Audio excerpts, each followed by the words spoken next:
Today I'll be teaching you guys how we guys can hide likes on Facebook. So it's pretty simple.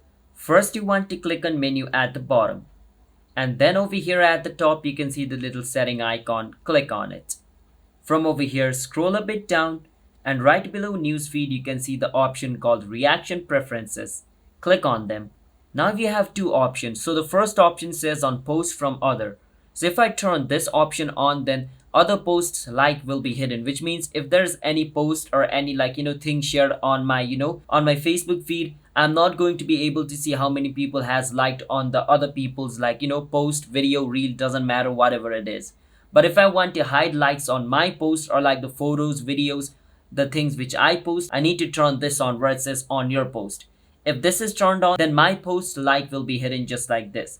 So I can go on my Facebook page over here, reload the page, and I won't be able to see the post reaction. Okay, so that's basically how it works. So that's how we guys can hide likes on Facebook.